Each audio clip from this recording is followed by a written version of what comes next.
अस्सलाम वालेकुम ख़वातीन व हज़रात, आज हमारे साथ मौजूद हैं Pakistani Canadian entrepreneur CEO of Fiennes mister Salman merchant. आइए इनसे इनकी जर्नी जानते हैं।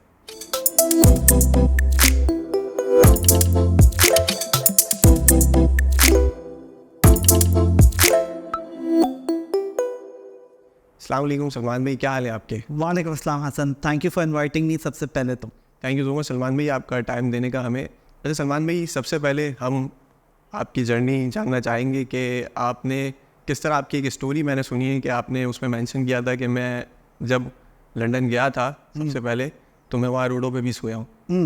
मैं फ्रॉम द वेरी बिगनिंग आपको बताता हूँ बेसिकली कि मैंने पहले तो कराची में ही पैदा हुआ, कराची में ही बड़ा हुआ, यूनिवर्सिटी भी सारी यहीं पे ही पढ़ी।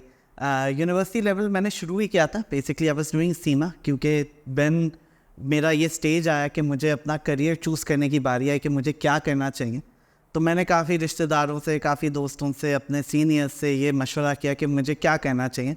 तो उस वक्त IT का ये स्कोप था कि 5,000 रुपये में यह वेबसाइट बनती थी और वॉल चॉकिंग होती थी लिटरली, सही है ना। तो मैं कभी भी उस तरफ इंक्लाइन नहीं था एज अ करियर मैं उसे लूँगा। लेकिन जब मैंने सबसे मशवरा किया, सबने बोला नहीं मुझे करना अकाउंटिंग चाहिए लेकिन रहना IT में चाहिए, तो वो वाला ज़माना था। तो आई स्टार्टेड विद सीमा, मैंने यहाँ सीमा किया, सर्टिफिकेट लेवल किया, एंड देन ग्रेजुअली मुझे पता चला कि मैं अकाउंटिंग में इतना इंटरेस्टेड नहीं। सो देन मैंने ये डिसाइड किया कि मुझे जो है वो IT की तरफ जाना है। एंड उसी वक्त फिर मैंने ये सोचा कि मुझे पाकिस्तान में कोई इंस्टीट्यूट मिल ही नहीं पाया कि जो उस लेवल का जो है वो कोर्स करवा सके। तो मैंने UK देखा, UK में प्रोस्पेक्ट्स भी थे। तो फाइनली यहाँ पे एक कंसल्टेंट के थ्रू ही मैंने किंगस्टन यूनिवर्सिटी में एडमिशन लिया, ऑफर लेटर आया, वो सारा वीज़ा प्रोसेस का हैसल हुआ, एंड देन फाइनली मैंने cyber security and computer forensics के अंदर एडमिशन लिया। राइट। इसलिए आगे हम डिस्कस करेंगे why not web technologies, why cyber security, क्योंकि मेरा आपको पता है सारा एक्सपीरियंस तो वेब टेक्नोलॉजीज़ का। बिल्कुल ऐसा ही। तो बेसिकली फिर UK जाना हुआ, and it was a cultural shock I would say, although यहाँ पे भी जो है वो I belong to middle class family, right. तो मुझे जो है वो वहाँ जाके एक कल्चरल शॉक तो नहीं कहेंगे लेकिन एक बहुत बड़ा डिफरेंस ज़रूर था, because that was the first time कि जब मैं एक फर्स्ट वर्ल्ड कंट्री के अंदर जा रहा था, राइट। तो वहाँ गया, वहाँ यूनिवर्सिटी जब पहले दिन गया, ओके मेरे डैड भी मेरे साथ थे, वो मुझे वहाँ पे जॉब करने आए थे, देखने आए थे कि यूनिवर्सिटी कैसी वो सारी चीज़ें। तो मैं फॉर्म भर रहा था, तो काफ़ी पाकिस्तानी वहाँ पे आए हुए थे, लेकिन अनफॉर्चुनेटली मुझे कोई भी मिडिल क्लास फैमिली में से नहीं दिखा, सब एलीट के थे। तो I was the only one middle class family में से। तो मुझे ये तो आइडेंटिफाई हो गया था कि मैं उनकी लाइफस्टाइल या उनकी तरह तो मैं ये यूनिवर्सिटी नहीं पढ़ सकता, मुझे अपना ही कुछ बनाना पड़ेगा, राइट। तो मैं जब वहाँ गया इनिशियली, तो मैं अपनी एक रिश्तेदार के घर रुका, मेरी अब्बू की ताई होती है उनके घर रुका, राइट।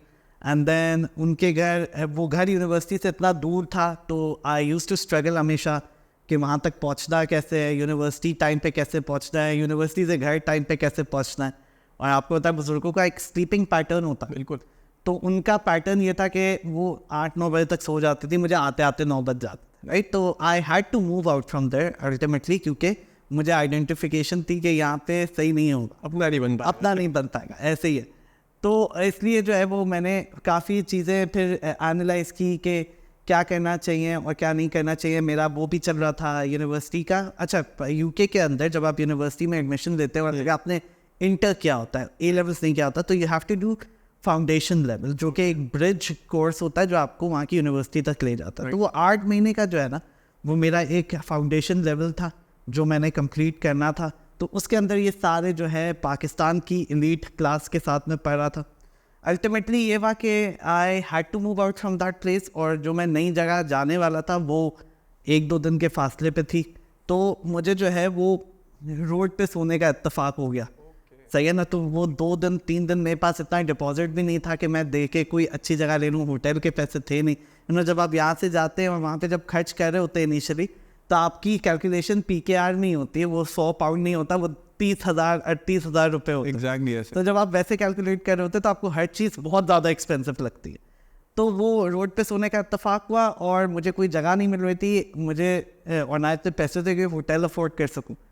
तो जब मैं रोड पे सो रहा था, और इट वाज रियली टफ, क्योंकि इंटरनेशनल स्टडी सेंटर में आपको पता है सऊदी अरेबिया से काफ़ी लोग थे, ओमान से थे, यमन से थे, मिडिल ईस्टर्न कंट्रीज से काफ़ी लोग थे। और उन लोगों का एडवांटेज ये होता है कि वो फुली गवर्नमेंट स्पॉन्सर्ड पैकेज पे आते हैं, तो दे डोंट नो कि ये डिफिकल्टीज क्या होती है सेल्फ मेड बनने की। हमें तो जाते साथ हम जॉब ढूंढ रहे होते सबसे पहले, पढ़ाई हमारी सेकेंडरी हो जाती है, क्योंकि पढ़ाई को सपोर्ट करने के लिए भी वी नीड जॉब। तो मुझे यही आइडेंटिफाई करने में मुश्किल हो रहा था कि क्या करूँ मैं। तो बेसिकली वो सूट केसेस लेके जो रोड पे सोने का इत्तेफाक था, वो काफ़ी एक आप समझ रहे, मेरे लिए तो हॉरर स्टोरी से कोई कम नहीं था। आसान नहीं है बिल्कुल, ठीक है। ऐसा ही है। एंड देन आपको पता है, आपके जब फ्रेंड्स, आपके कोलीग्स जा रहे हो, आपको फुटपाथ पे देख रहे हो, तो यू नो एक एम्बैरेसमेंट भी होती ऐसा ही होता है। तो 2-3 वाकयात ऐसे हुए वहाँ जो मुझे सिखा गए कि आपको जो है, जो ट्रांसफॉर्म कर गए, मुझे लड़के से मर्द बना गया, राइट, ये वाली बात है।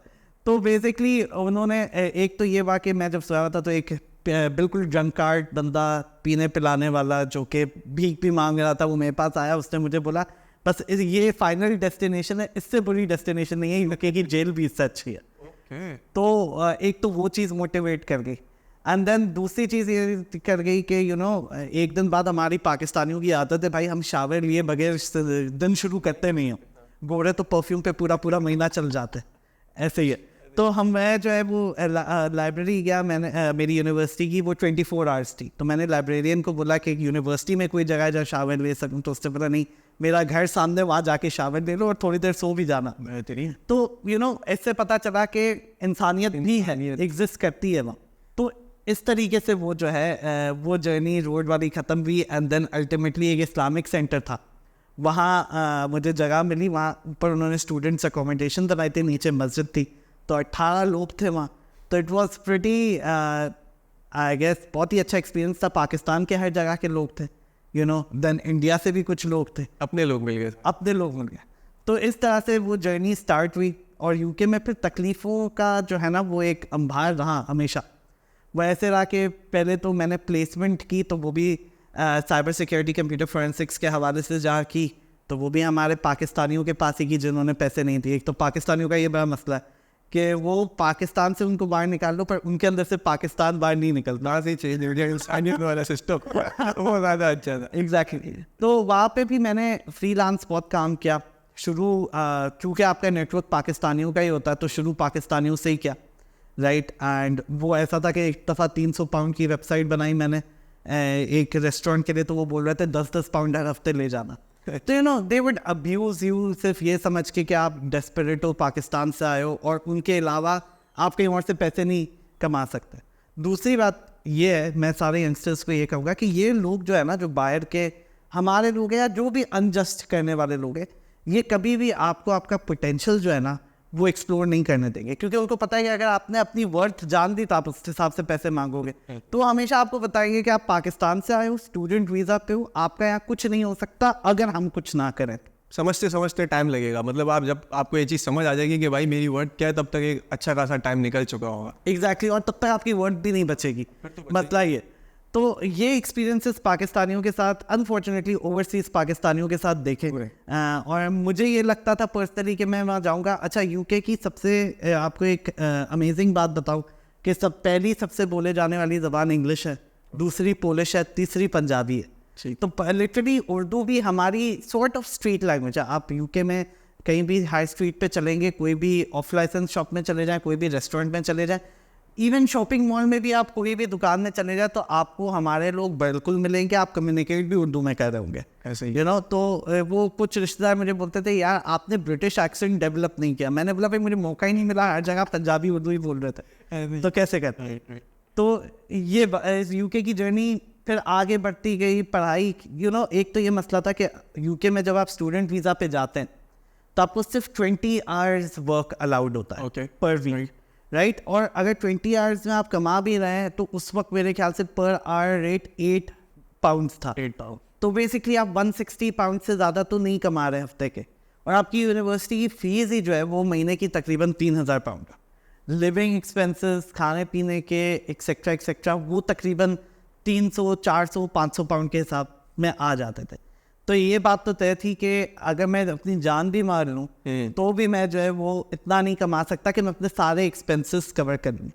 तो यू नो पेरेंट्स के लिए काफ़ी डिफ़िकल्ट स्टेप होता है, क्योंकि उनकी अर्निंग पीकेआर में होती है।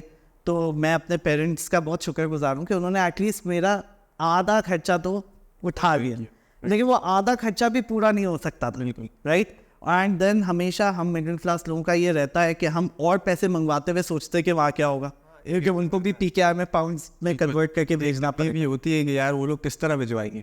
एग्जैक्टली। और जब मैं जा रहा था इनिशियली UK, तो मेरे अब्बू को जब रुपीज़ से पाउंड्स कन्वर्ट करवाने पड़ रहे थे, तो उसी वक्त हमें पता चल रहा था कि इतना बड़ा चेक जा रहा है और इतने पाउंड आ रहे हैं। और अभी तो सिचुएशन और भी एक्सचेंज रेट को लेके ख़राब हो रही। तो तो आप एक हेजिटेंट रहते हो कि आपको पाकिस्तान से पैसे नहीं मंगवाने, और आप हर मुमकिन कोशिश करते हो कि मैं यहीं पे ही हाथ पैर मार के कमा। तो एक प्रोसेस था, मैंने कार वॉश भी किया, मैंने चिकन शॉप जो फ्राई चिकन एंड चिप्स की शॉप होती है वहाँ खड़े रह के भी काम किया, और बटलर भी बने। अच्छा, ये बड़ी इंटरेस्टिंग स्टोरी है, मैं आपको बताऊँ। चूँकि मैं आपको पता है फ्रीलांस वेबसाइट डिज़ाइन यहीं से ही शुरू कर लिया था मैंने, पाकिस्तान से। मेरी एक कंपनी यहाँ पे रजिस्टर्ड थी, मर्चेंट को वेब सोल्यूशंस के नाम। जी। तो मैं जब आ गया तो मैं फ्रीलांस कर रहा था, तो यूनिवर्सिटी के पोर्टल पे एक साहब की वेबसाइट मैंने बनाई, गोरे थे वो, ब्रायन नाम था उनका। तो उनकी ट्रैवल एजेंसी की वेबसाइट थी, वो बनाई। और फिर 2-3 दिन बाद हमें जो है, हम लोग जो लड़के रहते थे, हम लोग इधर उधर और जॉब्स ढूंढ रहे होते थे। तो एक रिक्रूटमेंट एजेंसी ने बोला कि ये शादी के अंदर वेटर की जॉब आई है, तुम लोग को अगर करनी है तो आज। हमें तो 1-1 पाउंड की मौत आ जाती। हम गए, जब मैं सर्व करने लगा उस टेबल पे, तो मैंने देखा ये तो मेरा क्लाइंट है जो बैठा है। वही बंदा वहाँ पे आया था जिसने मुझसे वेबसाइट बनवाई थी। तो उसने मुझसे पूछा कि आप सलमान या आयु सलमान? मैंने बोला no, I am his twin brother. तो मैंने ये कह के आगे पीछे तो हो गया, लेकिन ये सारी जो है वो आप फेस करते चीज़ें, बिल्कुल एज अ फ्रीलांसर वैसे भी आप फेस करते हो। लेकिन ये एक जर्नी का हिस्सा था कि 1-1 पाउंड के लिए क्या कुछ नहीं किया, और मेरे दोस्त ये बोलते थे, मैं बोलता था यार इससे इज्जत तो कम नहीं हो रही। भाई इज्जत पाकिस्तान में रख के आओ, यहाँ पे इज्जत का कोई काम ही नहीं है। हाँ, मतलब पाकिस्तान में तो आप शायद सोचते हैं, लेकिन जब कोई बंदा बोला होता है मुझे बाहर जाना है, तो वो बोलता है भाई मैं वहाँ पे कुछ भी कर लूँगा, एग्जैक्टली, मैं घर भी साफ कर लूँगा, लेकिन यहाँ मैं ये काम नहीं कर सकता। ऐसे ही। एंड देन फाइनली मैं यूनिवर्सिटी का अपना जर्नी आपको क्लोज करके बताऊँ कि फाइनल ईयर था, एंड मेरे पास फीस के पैसे बिल्कुल नहीं थे। मेरे वालिद साहब से मैंने कहा था, तो उन्होंने ट्रांसफ़र किया था। तो पाकिस्तान से जब ट्रांसफ़र होते वैसे ही मसला होता है UK पहुँचते राइट। तो वो ऐसा फेस था कि ऐसी डेडलाइन आ गई कि अगर मैं जो है वो एग्ज़ाम मिस कर सकता था, अगर मैं पैसे नहीं भरता तो मुझे वो एग्ज़ाम में नहीं बैठने। तो मेरा एक ग्रीक इंस्ट्रक्टर था, उसने ही ऑफर्ड कि वो अपने मेरे ख्याल से 3,000 पाउंड मेरे ड्यू थे, उससे बोला मेरा क्रेडिट कार्ड यूज़ कर लो, भर लो। तो मैंने उसको बोला भाई मुझे तो पता भी नहीं है मैं 3,000 पाउंड रिटर्न कर पाऊँगा या नहीं। तो उसने बोला कि अगर नहीं कर पाओ तो कोई ऐसे की मदद कर लेना जिसको ज़रूरत हो।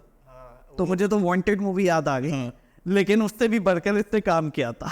वो 3 के बाद 3 लोगों की मदद करना, एक और फिल्म भी थी आई थिंक सलमान खान की, बात के अंदर ऐसा था बिल्कुल। तो मतलब वहाँ भी देखो क्या इंसानियत है कि वो टीचर आपकी फीस पे करने के लिए। एग्जैक्टली बड़ी बात। और जब एक वक्त आया कि मेरे पास इतने हो गए कि मैं उसको वापस देना चाहूँ, तो उसने मुझे सामने से ही ऑफर कर लिया कि तुम कहीं और ही स्पेंड कर लो, क्योंकि मुझे अभी ज़रूरत नहीं है। मेरा माइंडसेट बन चुका है कि अब ये मैंने हेल्प के लिए दे। एग्जैक्टली। तो वो इतना टफ टाइम था, और उस वक्त मैं बाहर निकल के बहुत रोया।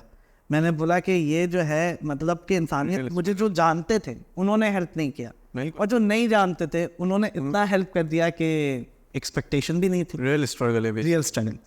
अच्छा सलमान भाई, ये आपकी थी UK की स्टोरी राइट, कि आपने बताया कि मेरी UK में मैंने किस तरह अपनी स्टडीज़ कंप्लीट करी बेसिकली, और इतनी स्ट्रगल के बाद देन आपकी जो जर्नी है कनाडा की तरफ, जहाँ पे आपने अपनी कंपनी जो है वो स्टार्टअप लिया आई थिंक मेरी। तो वो मुझे एक थोड़ी सी स्टोरी आप सम अप करके बताइए कि किस तरह आपने ये स्टार्ट किया। तो बेसिकली मेरा UK में तो 6 years की जर्नी थी, right. And while I was in the final year, हमने इमिग्रेशन कराची से ही मेरी फैमिली ने अप्लाई किया हुआ था कनाडा के लिए। तो जब मैं फाइनल ईयर में था तो तब जाके उसका रिस्पॉन्स आया। तो उस वक्त भी मुझे बहुत हेजिटेशन थी, मैं काफ़ी पाकिस्तान में ई-कॉमर्स के हवाले से उस वक्त हेल्प कर रहा था, इंफ्रास्ट्रक्चर आर्किटेक्चर बिल्ड करने में। एक ऑर्गेनाइजेशन है यूनिसेम, तो उनके साथ एफिलिएटेड था। तो I was basically assisting state bank of Pakistan through them कि किस तरीके से हम सेटअप कर सकते हैं सारी चीज़ें, राइट। तो मुझे बड़ा इंटरेस्ट था कि मैं पढ़ाई ख़त्म करके फिर पाकिस्तान में आके ही आगे बढ़ाऊँ चीज़ों को। लेकिन मैं जब उस वक्त भी मेरा UK का ख़त्म हुआ, कैनेडियन आ गया था, तो मैं बड़ा ब्रीफली पाकिस्तान आया, मेरे ख्याल से 1 महीना मुश्किल से आया हूँगा। और जब मैंने यहाँ पे ग्राउंड रियलिटी देखी तो मुझे ये पता चला पाकिस्तान में रह के पाकिस्तान की हेल्प नहीं हो सकती, पाकिस्तान से बाहर जाके पाकिस्तान की हो सकती। राइट, ऐसा ही है। लेकिन हेजिटेशन ये थी, यूके में मेरे पास NHS आ गया था। NHS की एक ऑर्गेनाइजेशन है, उनकी स्पॉन्सर्ड है या उनकी एफिलिएटेड है, CPN, तो वो हमारे पास था और बहुत सारा बड़ा क्लाइंटल हमारे पास था, एक वीज़ा प्रोसेसिंग एजेंसी थी। तो वो छोड़ के कनाडा जाना was a very tough decision, right, because ये जीरो से स्टार्ट करके यूके में मैं यहाँ तक पहुँचा एंड देन वापस जीरो हो गया। अब जीरो हो गया। राइट, तो कनाडा आई रिमेंबर मेरे पास सिर्फ 20 पाउंड बचे थे, वो भी खुले थे, सही है ना।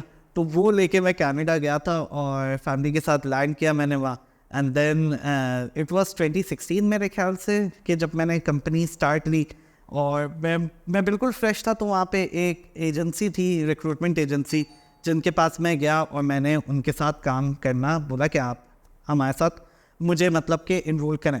तो उन्होंने मुझे 2-3 ऑप्शंस दिए कि ये भी है, ये भी है, ये भी है, राइट। तो एक था प्रेस्बिटेरियन चर्च, राइट। तो प्रेस्बिटेरियन चर्च को मेरा वर्क नेम वहाँ मैंने साल मर्चेंट रखा हुआ है, लेकिन मेरा लीगल नेम मोहम्मद सलमान मर्चेंट है, which shows I am a Muslim, right.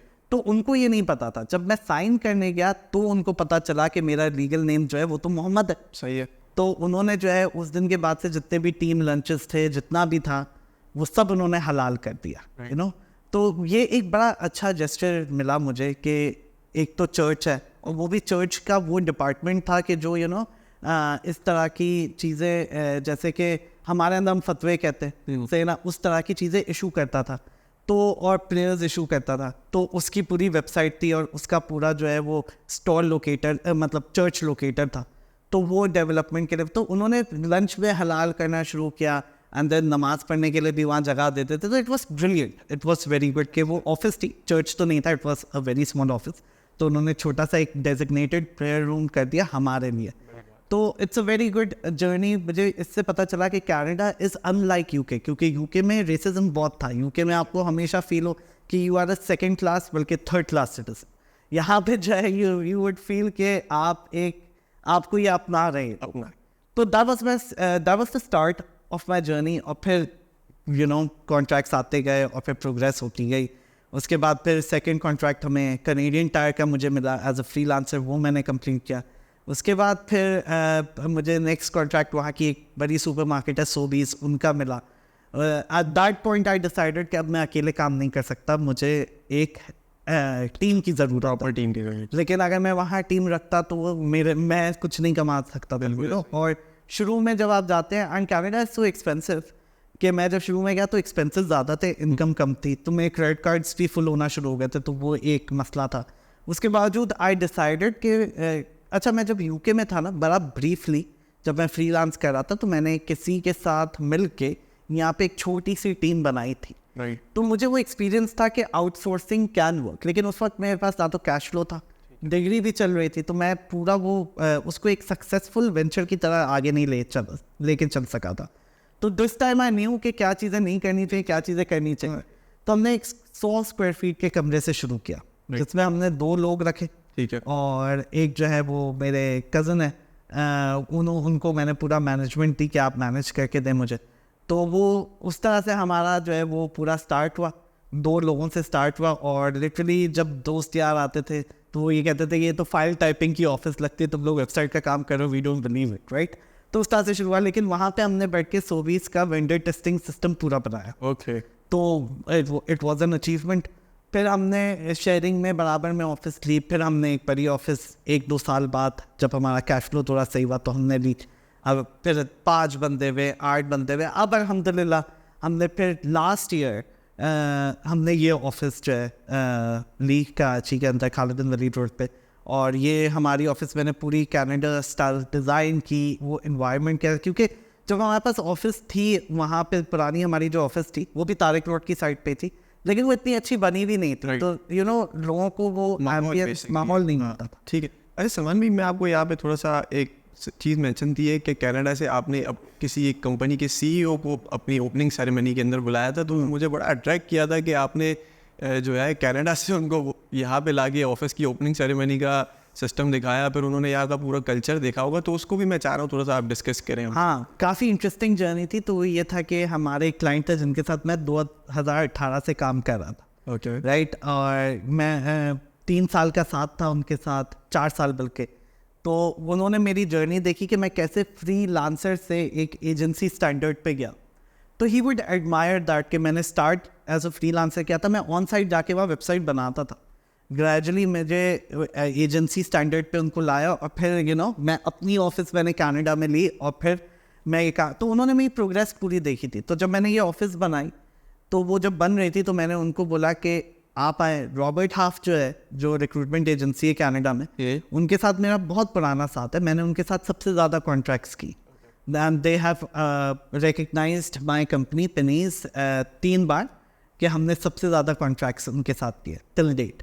तो मैंने उनकी जो वाइस प्रेसिडेंट थी उनको भी बुलाया कि आप भी आए, आप भी हमारी ऑफिस देखे, और 3-4 लोगों को और भी बुलाया, राइट, जो मेरे क्लाइंट्स थे। और वो सारे जो थे वो वहीं कनेडियंस थे, वो रहे थे। तो हेजिटेशन होती है और फिर जब वो इमिग्रेशन की वेबसाइट पे जाते हैं, कैनेडियन ट्रैवल एडवाइजरी पे जाते हैं, तो उनको ये पता चलता है कि सबसे हाई अलर्ट पे कराची है और फिर मैंने अच्छा, ये जो लोग आते ना, इनको क्लिफ्टन डिफेंस देखने में कोई भी इंटरेस्ट नहीं होता। इनको मच्छर कॉलोनी देखने में इंटरेस्ट होता है, लियारी देखने में इंटरेस्ट होता है, इनको ये देखने में इंटरेस्ट होता है कि पाकिस्तान की स्ट्रगल क्या है। बिल्कुल। तो अब जो एरियाज मैंने उसको मेंशन किए थे वो सारे हाई रिस्क एरियाज थे कराची में, जो अनलिस्टेड थे। लियारी लेके जा रहे हैं, लियारी हमारे लिए तो बड़ा अच्छा है, उनको लियारी लेके तो उनके लिए बड़ा टफ था कि हम जा रहे हैं तो ये सब कैसे करेंगे। तो 3 लोगों ने अग्री किया आने के लिए, लेकिन उस वक्त वो रजीम चेंज हो रहा था पाकिस्तान का। तो मैंने बोला मेरी कंपनी का रजीम चेंज बीच में ना हो जाए, नहीं हो जाए। तो मैंने उन तीनों में से जिसका सबसे ज़्यादा कंफर्ट लेवल था उसको ही लाया। वो बायोपेट के CEO थे। तो वो आए, उन्होंने हमारी ऑफिस की ओपनिंग भी की, और उससे पहले मैंने अपनी एक फाउंडेशन की भी उनसे ओपनिंग कराई, जो हमारी पेनीज फाउंडेशन है। हम उसके अंदर ये करते कि हर साल एक स्कूल अडॉप्ट करते हैं हम, जिसमें कंप्यूटर लैब नहीं है, तो हम उसके अंदर कंप्यूटर लैब बनाते हैं और हम अपने डेजिग्नेटेड कोर्सेज उन्हें देते हैं।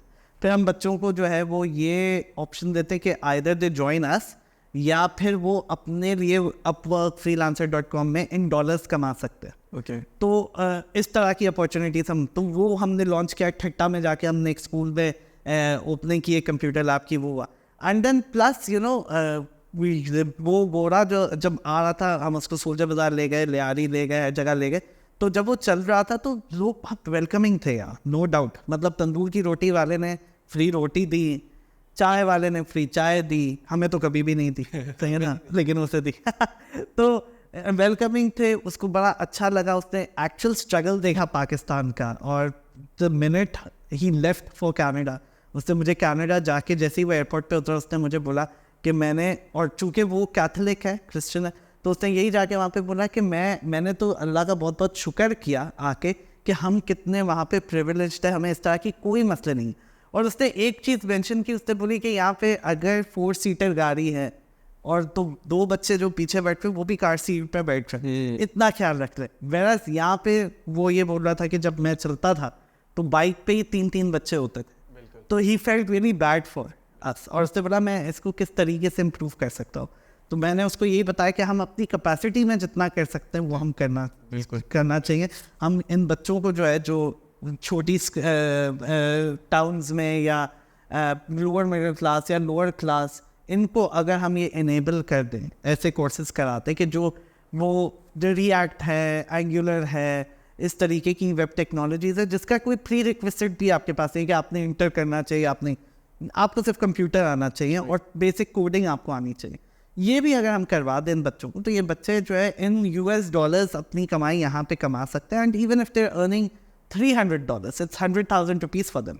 $300 का एक प्रोजेक्ट होता है, अच्छा, अपवर्क पे, रिएक्ट के लिए, एंगुलर के लिए। बड़ी बात। तो अगर ये भी हम कर दें और अगर हम 5 जिंदगियां भी इस तरह से सुधारना शुरू कर दें हर साल, तो वो आप देखिए उस 5 जिंदगियां जो हमने सुधारी है, उनके फैमिली मेम्बर्स, देन उनके फैमिली मेम्बर्स, ये ऐसे ही पूरा जो है नेटवर्क। ये मुझे यूके के टीचर ने सिखा दिया था। बहुत अच्छे तरीके से सिखाया था कि आप उसको अब तक फॉलो कर रहे हैं, जो कि एक बड़ी बात है। बिल्कुल। जैसे कि आपको पता है कि जब कोई बाहर जाता है, ठीक है, आपने कई बार देखा होगा कि सगा भाई भी होगा ना, तो वो अपने सगे भाई को मना कर देता है, बोलता है यार यहाँ नहीं आना, यहाँ बड़ा मसला है। पाकिस्तान से ज़्यादा कहाँ मसला हो सकता है? आप खुद सोचें ना, स्ट्रगल ज़रूर है, आपने बताया कि स्ट्रगल होती है, लेकिन मना कर देते हैं। तो आपको क्या मोटिवेट किया ऐसी चीज़ कि आपने अपना पूरा जो क्या कह सकते हैं कि कनाडा का काम था, एक पूरी टीम क्रिएट करके पाकिस्तान के अंदर आप वो लेकर आए? क्या ज़रूरत थी? आप भी वहाँ कनाडा के अंदर दूसरों की तरह हो जाते कि भाई ठीक है अब पाकिस्तान की तरफ पलट के भी नहीं देखना मुझे वापस। अच्छा, मैं असल थोड़ी सी कंट्रोवर्शियल बात तो नहीं, पर थोड़ी सी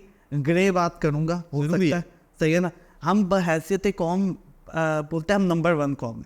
जब हम नंबर 1 कौम अपने आप को कह देते तो हम सबसे बेहतर कौम हो जाते हैं। हमें अपने अंदर की कोई बीमारी, कोई खामी नज़र नहीं आती। ऐसा ही है, सही है ना।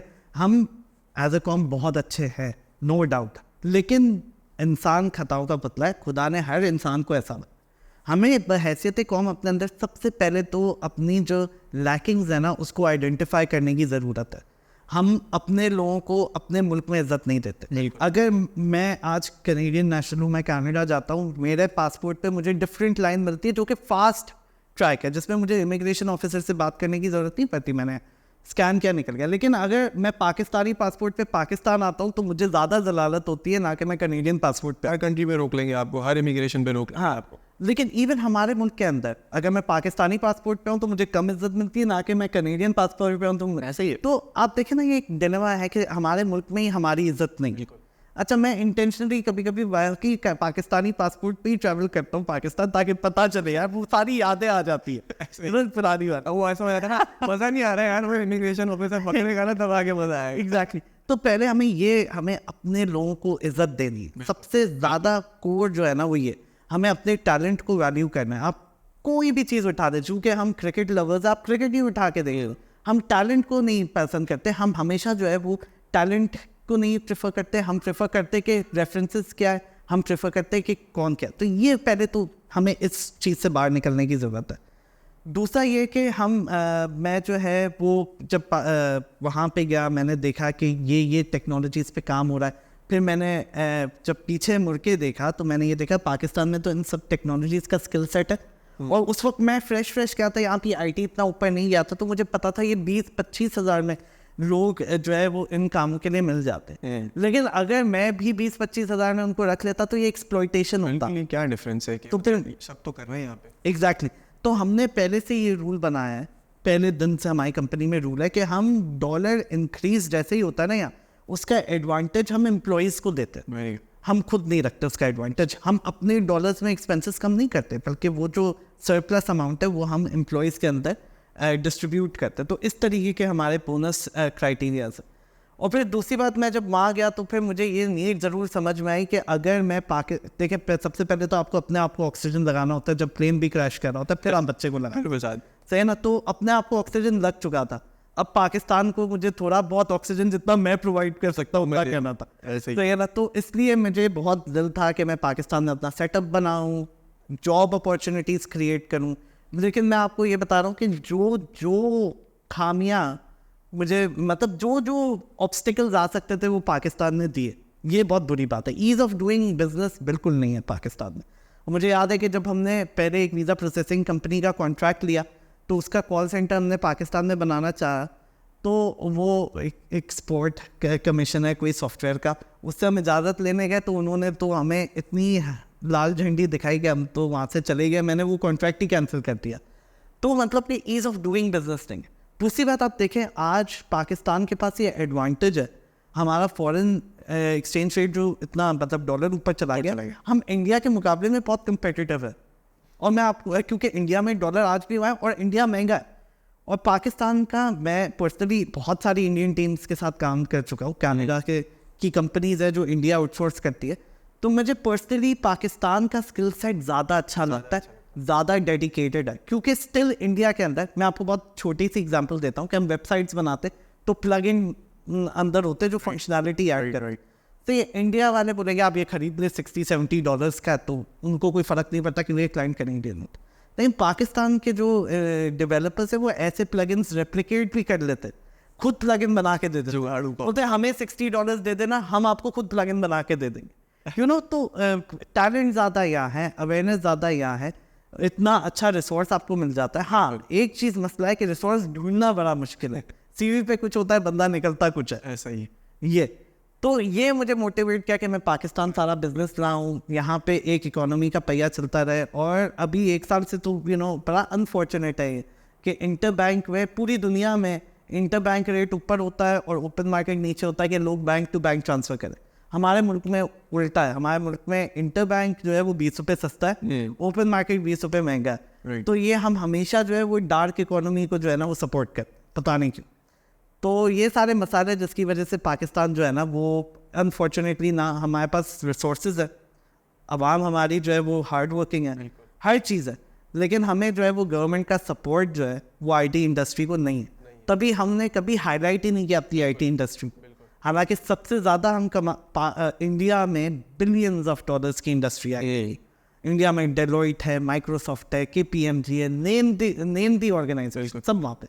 यहाँ पे हमारे पास कोई नहीं है, और हालांकि हम ज़्यादा कम्पिटिटिव रेट में सर्विसेज प्रोवाइड कर सकते।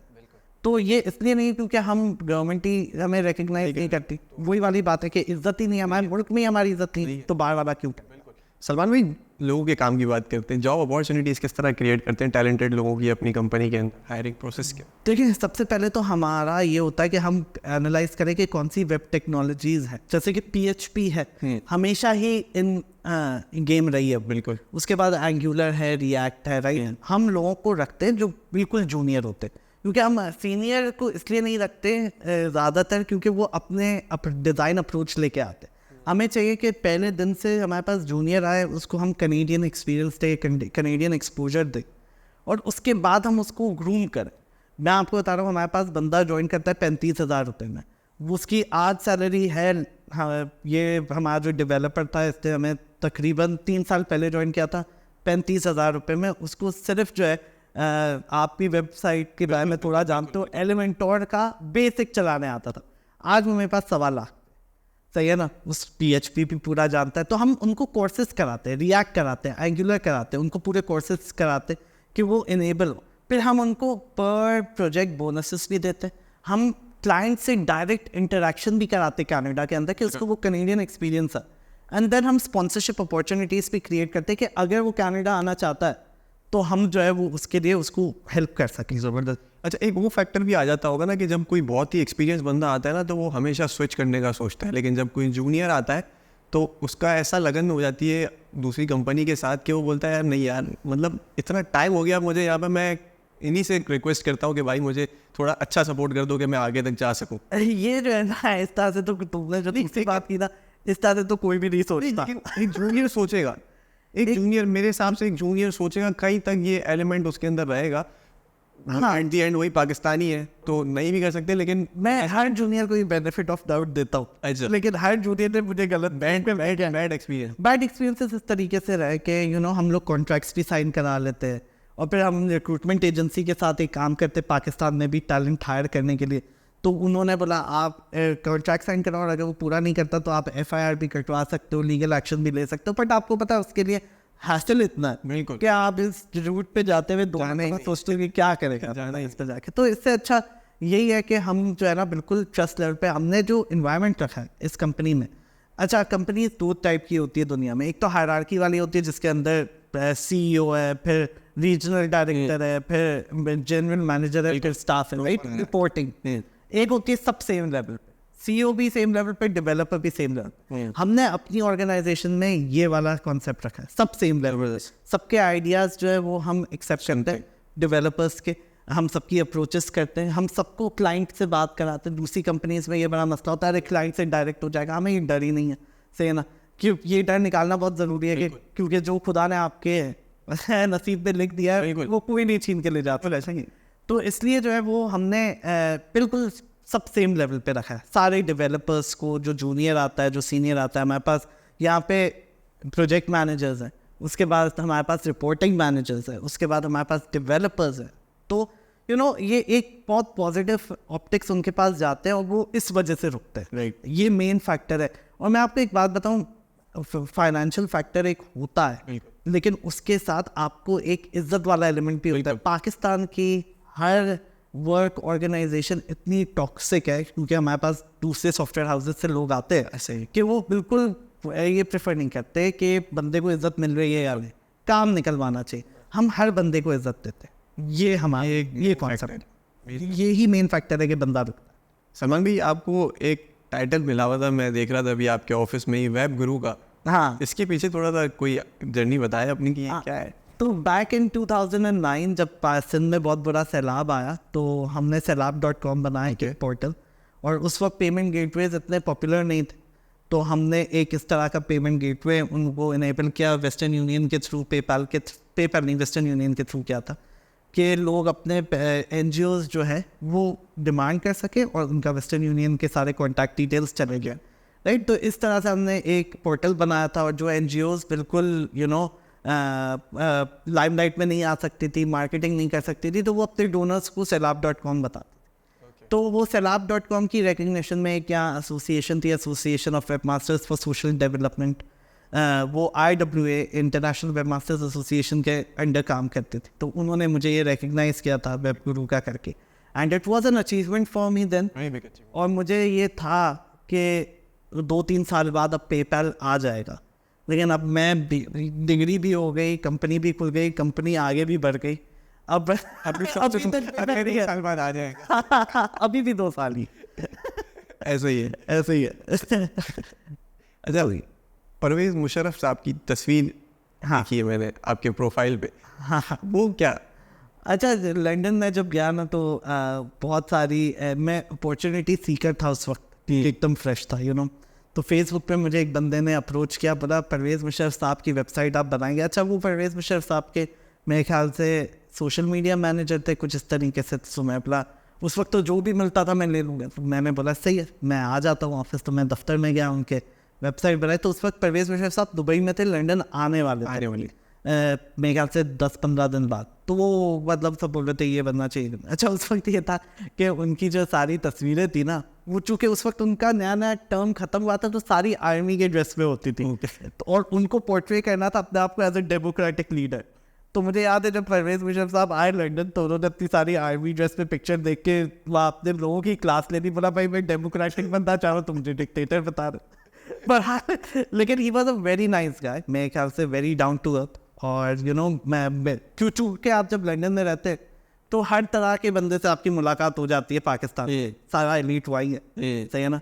तो जब आप दूसरे लोगों से मिलते तो देर वेरी प्राउड और गुरूर होता है, लेकिन परवेज़ मुशर्रफ साहब बिल्कुल गुरूर वाला बंदा नहीं था, ये अच्छी बात थी। एंड मुझे जितना मेरी उनसे मुलाकात रही तो उन्होंने रिकग्नाइज भी अच्छा किया, and then he was a nice person, Pakistan के लिए फील करते थे मेरे ख्याल में। बाकी उनकी पॉलिटिकल जर्नी से, पॉलिटिक्स से नो एफिलिएशन, लेकिन ये है कि ये था कि एक बंदा पाकिस्तान के लिए फील कर रहा है, तो अगर उसकी कोई कैपेसिटी में किसी तरह से हेल्प हो सकती है तो करे।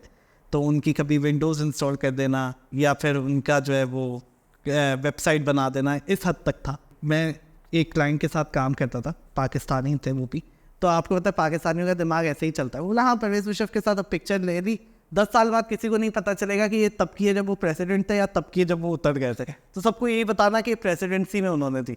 मैंने ये चीज़ कभी नहीं की लेकिन ये माइंड सेट है अनफॉर्चुनेटली। अच्छा सलमान भाई, आने वाले टाइम के लिए अब आपकी क्या प्लानिंग्स हैं? मतलब इसको अब कितना मज़ीद इस बिज़नेस को आपने एक्सटेंड करना है? और मतलब एक बंदे का गोल होता है कि एंड गोल मेरा ये है कि बस मैं अपना एक पूरा फर्म खड़ा कर दूंगा इतना बड़ा और दैट्स इट, लेकिन ये है कि क्या सोच रखी है अब आपने, क्योंकि माशाल्लाह कंपनी तो चल रही है।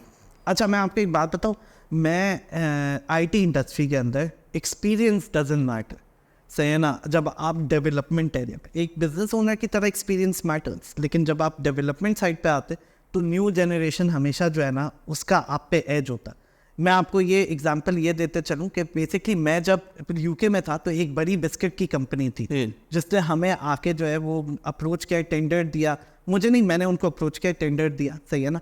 और भी बहुत बड़ी कंपनीज थी जिन्होंने टेंडर दिया। तो एक बंदा था जो दूसरी कंपनी का CEO था, वो तकरीबन लेट 40s में होगा, और मैं था उसका कंपेटिटर। तो मैं उस वक्त 20 साल का एक फ्रीलांसर था, और उसने मुझे कॉन्ट्रैक्ट दिया और उसने जो है वो उनको नहीं दिया। तो मैंने उससे पूछा भाई वो इतनी बड़ी एजेंसी और उनका रेट भी कोई इतना ज़्यादा नहीं था, तो मुझे क्यों? तो उसने बोला क्योंकि IT के अंदर कंपेटिटिव ज़्यादा जो है वो केपेबल ज़्यादा न्यू जनरेशन होती है। तो आई फील दैट कि मैं भी अब जो है ना डिक्लाइन की तरफ जा रहा हूँ, नई टेक्नोलॉजी सीखते हुए मुझे होता है मसला। और वेब 3.0 मैं जब देखता हूँ, और मैं जब देखता हूँ कि आगे क्रिप्टो का दौर है और ये सारी चीज़ें आ रही है, तो वो ऑब्जर्व करना थोड़ा सा मुश्किल हो जाता है जब आपकी एज हो रही होती है। तो मैं ये सोचता हूँ कि हमारे लिए सबसे ज़्यादा ज़रूरी है कि अभी जो जूनियर्स है या जो फ्रेश ग्रेजुएट्स हैं उनको हम रिक्रूट करें, उनको हम प्रॉपर ट्रेन करें और उनको हम नेक्स्ट लेवल पे ले जाएं ताकि वो बाहर की टेक्नोलॉजी के साथ एक्सपोजर ले सकें।